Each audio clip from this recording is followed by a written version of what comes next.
Yo, what's up, Broncos country? How's it going tonight, guys? I want to go on here and make this quick video for tonight. We had some news come out of Broncos camp today, and news that I think some people might have expected a certain type of news, but the other news was kind of kind of came out of left field after the first news broke. But let's get into it.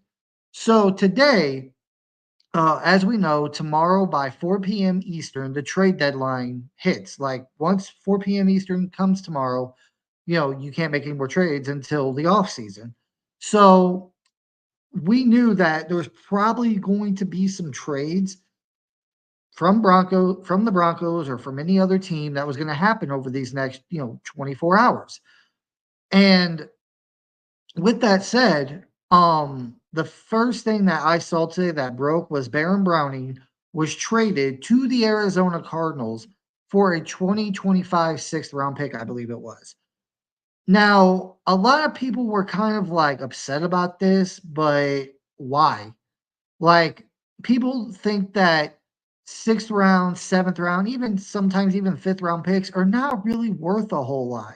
But here's the thing, like, it's hard to trade players. Like, teams don't even want to give up assets that late in the draft. Sixth, seventh, fifth round picks. Teams don't want to give up those they don't want to give up draft capital at all. Like, if the player doesn't show something, like, teams are not going to part ways with even a seventh round pick.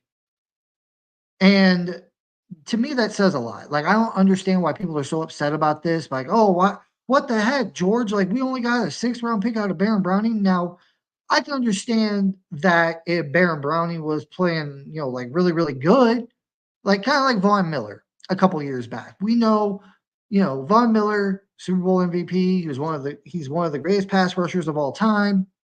You know, but when we traded him, he was towards the end of his career. I think he was like 32, 33 when we traded him a few years back, and we got a second and third for him. That's for a guy, like, and people weren't upset about that. We got a second and a third round pick for Von Miller, a guy that was pretty much almost past his prime at that point. And he was a Super Bowl MVP, Super Bowl champion. He was one of the best pass rushers ever. But Baron Browning, like, I don't understand why people are upset about a sixth round, him going for a sixth rounder. I doubt he would even go. Like, people were saying we should have a fourth. He wasn't going to go for a fourth round. No team was going to give that up because Baron Browning, like, it's the emotional connection, I think, with some of these people because Baron Browning, like, yeah, he was okay, but he wasn't good. He was okay when he was healthy. That's the other thing. Baron Browning was never really healthy. Like, he was always sidelined. And when he came back, he was not that, he wasn't that okay player that he was before he got hurt. We didn't really, like, you could, like, the games he played this year, you didn't really see him. You didn't really hear his name called. Like, I'm sorry, like a sixth round pick for Baron Browning who's in a contract year and you're not going to sign, get whatever you can out of him. So I'm fine with that. Now, other people or majority of people now are like, well, who's next? We got, like, I think at this point right now, we got like 22 or 21 hours until 4 p.m. tomorrow Eastern until the trade deadline hits. Now, people are saying, is there anybody else that could be traded? Well, two names come to mind, in my opinion. Me and Muhammad kind of touched on it a little bit last night on this channel.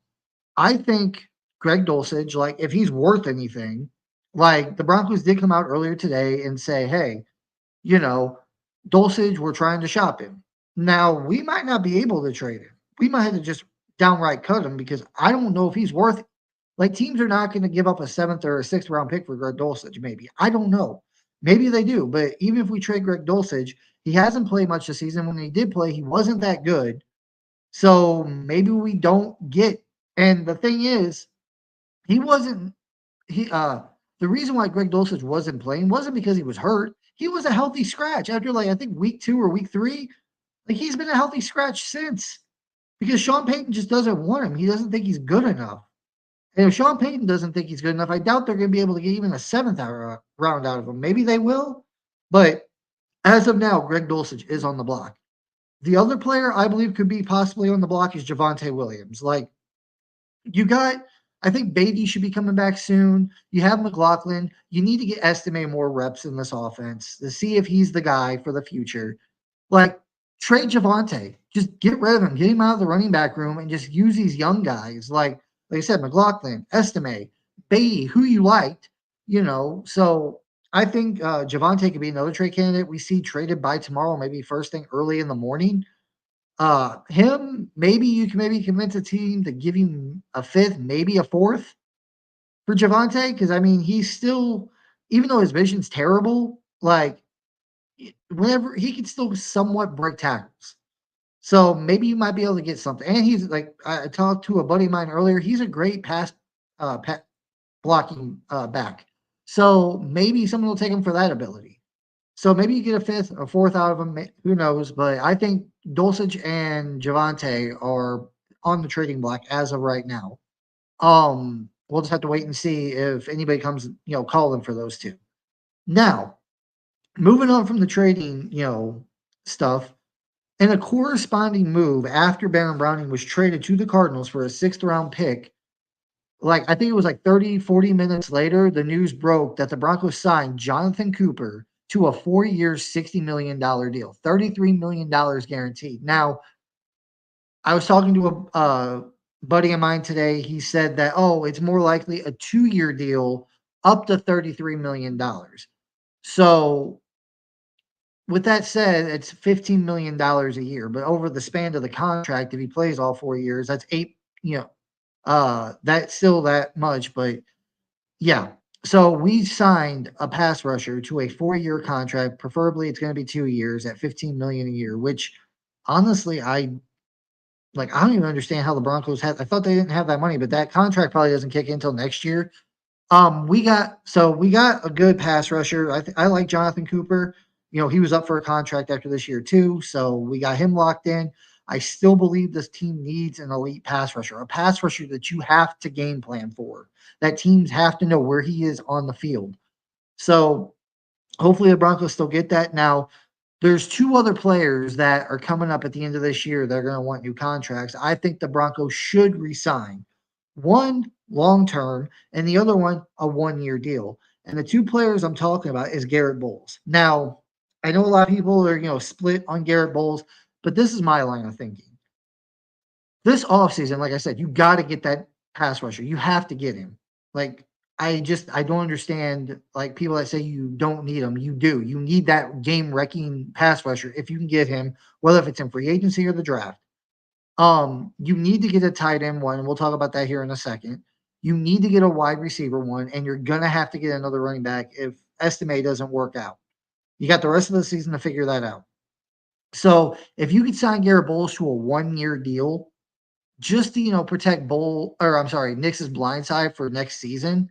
Then after you get the players you need, like I said, running back, tight end, wide receiver, pass rusher, then next year you can go and maybe trade or free agency or in the draft in 2026 and get your left tackle of the future. So I feel like they should at least sign Garrett Bowles to a 1 year deal, a cheap 1 year deal, because I'm sure Bowles will sign it because his whole family's here. I don't think he's going to want to leave and go anywhere else. Um, and the next one to me is a big one. I think they need to sign to keep this secondary in place, and that is slot corner Jaquan McMillan. He is up for a contract at the end of the season. I think they should sign him to like a 3 year deal. Keep him in there, keep the secondary together. You already paid Sertan, pay McMillan. You still got Riley Moss for I think another 2 years on his rookie deal. Pay McMillan, have him in there, have this secondary group together, and then go from there. Now, um, I was watching another Broncos YouTuber today. He's not really a friend, but he is he's somebody I respect. I've met him a few times, and he is part of Broncos country. But he said earlier that he's still in the market. The Broncos should still be in a market to trade for a player. And the player he talked about was David Njoku from the Browns, the tight end.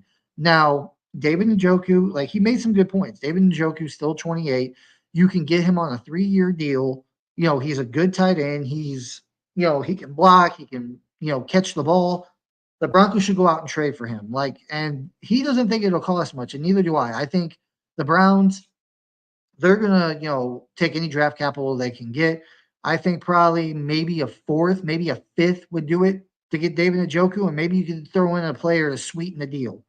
You know, um, But I do think, and you don't have to give him a contract right away. You can give him a contract at the end of the year. So I think the Broncos, and I agree with this. I think the Broncos should go out and get him. That way you solidify at least the tight end spot for the next 3 years. Then in this coming off season, all you gotta do is get that elite pass rusher, wide receiver one, and a running back, and you're good. And then sign Bowles and McMillan, and sign McMillan to like a 3-year deal, sign Bowles to a 1-year deal. In the next offseason in 2026, you can go after your franchise left tackle or go get a guy in free agency that's a little younger. Might cost you more, but you'll be able to get him. And then the last player I think the Broncos should sign, because both their backup quarterbacks are free agents after this year. Zach Wilson's going to be a free agent, and so is Jared Stidham. Now, could they flip Zach Wilson? That's a lot of rumors I've been hearing over the last couple of days. I don't think anybody's going to give up anything for Jared Stidham, honestly. Like, you're more apt to probably get something out of Zach Wilson. So if that's the case, I say trade, get whatever draft capital you can for Zach Wilson too, and maybe bring Stidham back in on like a 2-year, like $5 million deal, like 2.5 million a year or something, and have your backup for the next couple of years behind, Bo Nix. But if the Broncos want to go the other route and just let Stidham walk at the end of the year, maybe sign Zach to like a 2-year deal worth X amount of dollars. I don't know how much he would want, but maybe you could do that. So those are things that look out for tomorrow. Look out for maybe Zach Wilson to be traded, Greg Dolson should be traded, and Javante. That's who I think could be on the trading block as of right now. So let me know what you guys think in the comments below. Please like, comment, subscribe, hit the bell notification too. Be alert whenever I do go live, or me and Muhammad go live on Sundays. And on Sundays, please join us. Typically, we go live probably right around 6 p.m. Eastern. I'm sorry, 6 p.m. Mountain Time on Sundays. Right between there and 7 p.m. Mountain Time, we usually go live on here after the games on Sunday. If the Broncos play a little later of a game, we'll probably go live a little later on Sunday or maybe even Monday nights. But I will let you guys know about that. So, like I said, please like, comment, subscribe, hit that bell notification, and I will talk to you guys later. Peace.